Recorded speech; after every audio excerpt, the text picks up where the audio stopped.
Hello Jollinatics! For today's video, meron kaming nakita at isi-share sa inyong donut brand that is taking the community by storm. Dahil nag-o-offer sila dito ng wide selection of donut flavors na quality and at the same time reasonable ang price. No wonder ngayon nga meron na silang over 100 branches of dine-in and takeout stores nationwide. Bale, ito nga pala yung nagtitrending na Donut Park and one of the newest branches nga na binisita namin is itong located along Springville Avenue dito sa may Camellia Springville, Bacoor, Cavite. At pagpasok mo nga, very cute and attractive talaga yung kanilang interior design na talagang eye-catcher lalo na sa mga kids. Ito naman yung mga menu nila, i-post nyo na lang for reference at syempre punta na tayo sa paborito nating part, tikiman time na. Una nga namin sinubukan dito is yung kanilang K-Mini Donut. Sa dami nga ng flavors nito, sasabihin ko na lang yung top pick ko which is yung kanilang parang caramel or yema flavor. Malambot yung mismong dough at hindi rin ganun katamis. Yung feeling nga pala nito nasa pinakaibabaw lang pero goods pa din since may powder sugar coating. Next naman is yung kanilang K-Mini Bits. Yung pinaka-flavor naman nito yung nanggagaling sa crumbly toppings. Depende na lang siguro kung ano yung magugustuhan nyo pero ako I like the original and the matcha flavor and si kuya nga is yung chocolate. For the regular donuts naman, we tried their mocha and strawberry for 25 pesos each. Hindi na ako magre-reklamo sa lasa at quality as in papalag din talaga yung mga flavors nila eh. Kita nyo naman na-enjoy ni Bunso. They also have premium bits which is yung bigger version ng K-Mini Bits kanina for 35 pesos each. Pero kung gusto nyo naman na mas upgraded na flavor, go with their premium overload for 38 pesos each. We tried their Bavarian overload and nutty caramel. And yes, for me parehas silang masarap. Medyo sad lang kasi naubusan kami ng white Al Capone flavor. Isa yun sa pinaka best sellers nila pero next time maagahan namin.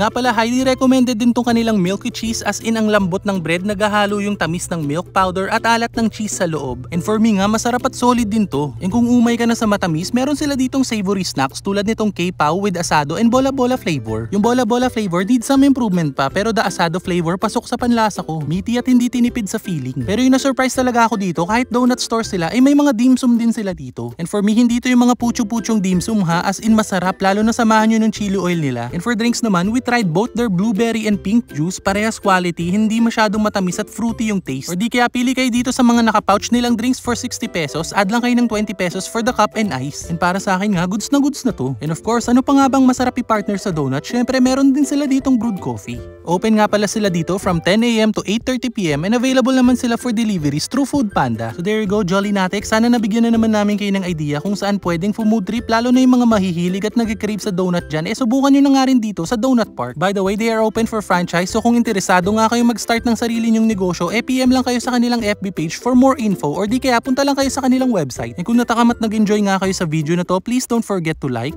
share and follow our page for more videos like this. And as always, thank you so much for watching!